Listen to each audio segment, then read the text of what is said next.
14 अगस्त 2005 सुबह का वक्त था। हीलियोस फ्लाइट 522 साइप्रस के लार्नका इंटरनेशनल एयरपोर्ट से ग्रीस के एथेंस इंटरनेशनल एयरपोर्ट जाने के लिए तैयार थी। सुबह के करीब 9:07 पर फ्लाइट ने उड़ान भरी। उस समय इसमें 115 पैसेंजर और 6 क्रू मेंबर सहित 121 लोग सवार थे और इसे उड़ा रहे थे 58 वर्षीय German contract base pilot Hans Jurgen Merten, जिन्हें कुल 16,900 फ्लाइट आवर्स का अनुभव था। वहीं इनके को पायलट के तौर पर मौजूद थे 51 वर्षीय पैम्पोस चार्लम्स, जिन्हें कुल 7,549 फ्लाइट आवर्स का अनुभव था। वहीं फ्लाइट अटेंडेंट के तौर पर एंड्रियास प्रोड्रोमो कमान संभाल रहे थे। उड़ान भरने के 5 मिनट बाद यानी 9:12 पर प्लेन 12,040 फीट की ऊंचाई पर पहुंच गया और इस ऊंचाई पर पहुंचने के बाद ही अचानक प्लेन में एक अलार्म बजने लगता है। जब इस अलार्म की जांच की गई तो पता चला कि ये take off configuration warning alarm था, जिसे देखने के बाद दोनों पायलट हैरान हो गए। और वो इसलिए क्योंकि take off configuration warning alarm तब बजता है जब प्लेन ग्राउंड पर होता है और उड़ान भरने के लिए तैयार नहीं होता। ऐसे में 12,000 फीट की ऊंचाई पर इस अलार्म के बजने का मतलब दोनों पायलट को समझ ही नहीं आ रहा था। स्थिति की गंभीरता को भांपते हुए उन्होंने एटीसी यानी एयर ट्रैफिक कंट्रोल से संपर्क साधना ही उचित समझा। फिर उन्होंने तुरंत ही एटीसी से संपर्क कर उन्हें बताया कि उनके विमान का take off configuration warning alarm बज रहा है। पायलट एटीसी को ये सब बता ही रहे थे कि इतनी ही देर में प्लेन के कॉकपिट में मौजूद कंट्रोल पैनल पर कई सारे अलार्म एक साथ बजने शुरू हो गए और इन अलार्म्स की आवाज के कारण पायलट्स की आवाज एटीसी तक पहुंचना भी बंद हो गई। साथ ही प्लेन का मास्टर क्वेश्चन अलार्म भी बजने लगा था, जिसका मतलब था कि प्लेन के कई सारे सिस्टम एक साथ ओवरहीट हो चुके हैं। दोनों ही पायलट्स की दिक्कतें अब बढ़ने लगी थी। उन्हें कुछ समझ नहीं आ रहा था कि अचानक ये सब क्या हो रहा है। इधर ये सब देखकर प्लेन में अफरा तफरी का माहौल बन गया। क्रू मेंबर लगातार यात्रियों को शांत कर रहे थे। सभी पैसेंजर्स को सांस लेने में काफी ज्यादा दिक्कत आ रही थी, इसलिए उनके ऑक्सीजन मास्क अपने आप ही नीचे आ गए। दरअसल जब प्लेन में ऑक्सीजन का लेवल कम होता है तो ऑक्सीजन मास्क अपने आप ही नीचे आ जाते हैं। इस दौरान प्लेन लगभग 18,000 फीट की ऊंचाई पर था। पायलट बार बार एटीसी से संपर्क कर उन्हें अपनी समस्या बताने का प्रयास कर रहे थे, लेकिन उनकी बात एटीसी तक पहुंच ही नहीं पा रही थी और कुछ ही देर में प्लेन का एटीसी से कनेक्शन भी पूरी तरह टूट गया। इसके बाद भी एटीसी ने बार बार फ्लाइट से संपर्क साधने की कोशिश की, लेकिन उन्हें कोई उत्तर नहीं मिला। प्लेन अब लगातार ऊपर की ओर बढ़ता जा रहा था। आमतौर पर इस रूट पर फ्लाइट को लगभग 1 घंटे और 45 मिनट का समय लगता है, यानी करीब 10:45 पर इस प्लेन को एथेंस एयरपोर्ट पर पहुंचना था। 9:23 पर प्लेन 34,000 फीट की ऊंचाई पर पहुंच चुका था। इसके बाद 9:37 पर यह विमान एथेंस के फ्लाइट इंफॉर्मेशन रीजन में पहुंच गया। 10:12 से 10:50 तक एथेंस एटीसी यानी एथेंस एयर ट्रैफिक कंट्रोल की टीम रेडियो कॉल्स के जरिए इस प्लेन से संपर्क साधने की कोशिश करती रही, लेकिन उन्हें कोई जवाब नहीं मिला। अब 10:45 हो चुके थे और इस समय प्लेन को एथेंस इंटरनेशनल एयरपोर्ट पर लैंड करना था, लेकिन प्लेन का अभी तक कुछ अता पता नहीं था। कुछ अनहोनी की आशंका के चलते ग्रीस अधिकारियों ने तुरंत ही अपने 2 सबसे बढ़िया F-16 फाइटर जेट को इस विमान को ढूंढने के लिए भेजा। कुछ ही देर में इन फाइटर जेट्स ने हीलियोस फ्लाइट 522 को ढूंढ लिया। इनमें से एक फाइटर जेट उड़ते उड़ते इस विमान के बहुत करीब आ गया था, ये देखने के लिए कि अंदर आखिर चल क्या रहा है। तो इस फाइटर जेट पायलट ने देखा कि प्लेन के अंदर को पायलट की सीट पर कोई बैठा हुआ है। वहीं मेन पायलट अपनी सीट पर सिर नीचे करके बेसुध हालत में पड़ा हुआ है। फिर ये फाइटर जेट पीछे गया और अब इसने पीछे वाली खिड़की से प्लेन के अंदर के हालात का जायजा लिया। लेकिन फाइटर जेट के पायलट के लिए हैरानी की बात तो ये थी कि अपने बराबर में 2 फाइटर जेट्स के उठने के बावजूद किसी भी पैसेंजर्स ने मुड़कर उनकी तरफ नहीं देखा। किसी भी पैसेंजर की तरफ से उन्हें कोई भी रिएक्शन नहीं मिला। तभी लगभग 11:49 पर फाइटर जेट्स के पायलट्स ने देखा कि एक शख्स प्लेन के कैबिन से होकर कॉकपिट की तरफ जा रहा है। कुछ ही सेकंड्स में ये शख्स प्लेन की पायलट सीट पर बैठा हुआ दिखाई दिया। कॉकपिट में बैठे इस शख्स को देखकर फाइटर जेट्स के पायलट ने इसे इशारा कर स्थिति के बारे में जानना चाहा। ये शख्स भी उन फाइटर जेट्स के पायलट्स को कुछ बताना चाह रहा था, लेकिन वो कुछ बोल ही नहीं पाया। तभी लगभग 1 मिनट बाद 11:50 पर प्लेन के लेफ्ट इंजन ने काम करना बंद कर दिया और प्लेन लेफ्ट साइड से झुककर तेजी से नीचे की ओर गिरने लगा। पायलट सीट पर बैठा वो शख्स इसे कंट्रोल करने की कोशिश तो कर रहा था, लेकिन वो इसे कंट्रोल कर ही नहीं पा रहा था। ठीक 12 बजे प्लेन के राइट इंजन ने भी काम करना बंद कर दिया। प्लेन का कंट्रोल अब पूरी तरह से खो चुका था। 12:04 पर प्लेन एथेंस से लगभग 40 किलोमीटर दूर ग्रामेटिको की पहाड़ियों में जाकर क्रैश हो गया और इसके क्रैश होने के साथ ही इसमें सवार क्रू मेंबर समेत सभी 121 लोगों की मौत हो गई। दोस्तों एक बार महसूस कीजिए उस पल को जब 121 यात्रियों से भरा ये प्लेन जब पहाड़ से टकराया होगा तो क्या गुजरी होगी उन फाइटर जेट्स के पायलट पर, जिन्होंने इन लोगों को अपनी आंखों के सामने जाते हुए देखा होगा और वो इनके लिए कुछ भी नहीं कर पाए होंगे।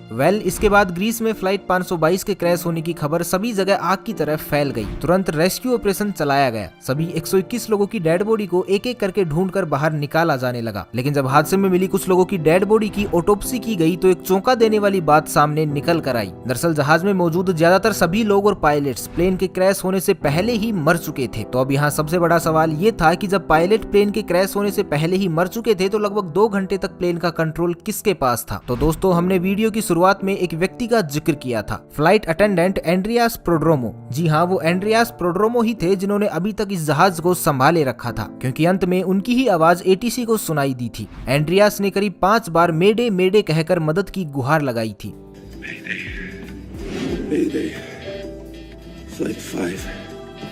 एंड्रियास के पास यूके कमर्शियल पायलट का लाइसेंस तो था, लेकिन उन्हें इतना एक्सपीरियंस नहीं था कि वो बोइंग 737 जैसे प्लेन को कंट्रोल कर सके। लेकिन बावजूद इसके वो इस विमान को घनी आबादी के क्षेत्र से दूर ले जाने में कामयाब रहे। जब एक्सपर्ट्स ने इस घटना के पीछे की वजह जानने के लिए जांच शुरू की तो उसमें सामने आया कि जब प्लेन लेफ्ट साइड में झुक गया था तो इसका कारण ये था कि प्लेन के लेफ्ट इंजन में फ्यूल खत्म हो गया था। लेकिन अभी भी इस हादसे की जड़ तक पहुंचा जाना बाकी था। तभी अचानक एक इन्वेस्टिगेटिव ऑफिसर की नजर कंट्रोल पैनल के एक बटन पर पड़ी और ये बटन था प्लेन के प्रेशर को सेट करने का। इस बटन को देखते ही उस ऑफिसर को पूरी कहानी समझ में आ गई। आपकी जानकारी के लिए बता दें कि प्रेशराइज बटन पूरे जहाज में एयर का प्रेशर कंट्रोल करता है। जनरली जहाज के बाहर लगे इंजन बाहर की हवा को थोड़ा थोड़ा करके अंदर भी भेजते रहते हैं ताकि विमान के अंदर बैठे लोगों को ऑक्सीजन मिल सके। आमतौर पर इस प्रेशराइज बटन को ऑटोमेटिक मोड पर ही रखा जाता है और अगर कभी इसे मैनुअल मोड पर किया भी जाए तो कैप्टन व को पायलट को इसका ध्यान रखना पड़ता है। अब हादसे की जड़ तक पहुंचने के लिए हम आपको घटना से एक दिन पहले ले चलते हैं, जब बोइंग 737 का ये जहाज अपनी रूटीन सर्विस पर गया हुआ था। वहां इसको अच्छे से चेक करके इसकी सर्विस की गई और वहीं इसकी जांच करने वाले लोगों ने इसे मैनुअल मोड पर करके इसे पायलट को सौंप दिया था। विमान की उड़ान भरने से पहले पायलट और को पायलट दोनों का इस ओर ध्यान ही नहीं गया कि उनके प्लेन का मैनुअल मोड चालू ही रह गया है और इसके कारण जहाज में धीरे धीरे ऑक्सीजन की मात्रा घटने लगी थी, जिसके कारण विमान में बैठे सभी यात्रियों को बेचैनी होने लगी। और जब कॉकपिट में बैठे पायलट्स को ये अलार्म सुनाई दिए तो उन्होंने इसके पीछे का कारण जानना शुरू किया। लेकिन एक बार के लिए भी उनका ध्यान इस ओर गया ही नहीं कि प्लेन का प्रेशराइज बटन ऑन ही रह गया है। इस वजह से कॉकपिट में भी ऑक्सीजन का लेवल घट गया था, जिसके कारण दोनों पायलट बेहोशी की हालत में जाने लगे थे। विमान के अंदर ऑक्सीजन मास्क तो सभी यात्रियों को मिल चुका था, लेकिन कॉकपिट में ऑक्सीजन मास्क अपने आप नीचे नहीं गिरते, जिस कारण से दोनों पायलट बेहोश हो गए। साथ ही प्लेन में मौजूद यात्री और क्रू मेंबर भी अब एक एक करके बेहोश होने लगे थे, क्योंकि इनकी पैसेंजर सीट के ऊपर लगा ऑक्सीजन मास्क केवल 12 मिनट तक की ही ऑक्सीजन दे सकता था और ऑक्सीजन न मिल पाने के कारण सभी लोग धीरे धीरे दम तोड़ रहे थे। प्लेन अब ऑटो पायलट मोड पर ही एथेंस की तरफ बढ़ता जा रहा था। एक समय ऐसा आया जब प्लेन में मौजूद सभी सदस्यों ने दम तोड़ दिया, केवल एक जने को छोड़कर, और ये थे फ्लाइट अटेंडेंट एंड्रियास प्रोड्रोमो। अब आप भी यही सोच रहे होंगे कि आखिर एंड्रियास इतने लंबे समय तक कैसे जीवित रहे। तो आपको बता दें कि एंड्रियास एक स्कूबा डाइवर थे और क्योंकि स्कूबा डाइवर अपनी सांसों को लंबे समय तक रोक पाने में सक्षम होते हैं, इसलिए वो अब तक जिंदा रहे। लेकिन ऑक्सीजन प्रॉपर न मिलने के कारण अब उनकी भी हालत खराब हो चुकी थी। लेकिन जैसे तैसे करके वो कॉकपिट तक पहुंचे और प्लेन को कंट्रोल करने की कोशिश करने लगे। लेकिन एथेंस तक पहुंचते पहुंचते ये प्लेन यात्रियों की जगह उनकी लाशों से भर चुका था। एंड्रियास अंत तक प्लेन को कंट्रोल करने की कोशिशों में लगे रहे, लेकिन दुर्भाग्यवश वो इसमें सफल नहीं हो सके और अंततः प्लेन पहाड़ियों में जा टकराया और इसमें सवार सभी 121 लोगों की दुखद मौत हो गई। इस घटना के लगभग 15 महीनों बाद ग्रीस के अधिकारियों ने इस घटना की रिपोर्ट पेश की, जिसमें बताया गया कि इस पूरी घटना के लिए सिर्फ और सिर्फ एक बटन जिम्मेदार था, प्लेन का प्रेशराइज बटन, क्योंकि ये बटन उस वक्त मैनुअल मोड पर था। लेकिन भले ही अधिकारियों को ये नहीं लगता हो, पर हमारी नजर में असल दोषी उस सर्विस सेंटर के एम्प्लॉय थे जहां प्लेन रूटीन सर्विस के लिए गया था, क्योंकि उन्होंने इस प्रेशराइज बटन को ऑटो से मैनुअल मोड पर कर दिया था। लेकिन इस बात की खबर किसी को भी नहीं दी थी। ऐसे में या तो उन्हें इसे वापस ऑटो मोड में डालना चाहिए था या पायलट को इस बात से अवगत करवाना चाहिए था, लेकिन उन्होंने ऐसा कुछ नहीं किया। शायद अगर वो इतनी बड़ी लापरवाही नहीं करते तो उस दिन 121 लोगों को अपनी जान नहीं गंवानी पड़ती। तो आपकी इस बारे में क्या राय है, हमें कमेंट करके जरूर बताइए। तो बस आज के लिए इतना ही, मिलते हैं एक नई वीडियो में। तब तक के लिए खुश रहें, मस्त रहें, हंसते रहें। भगवान करे आप सभी का दिन शुभ हो।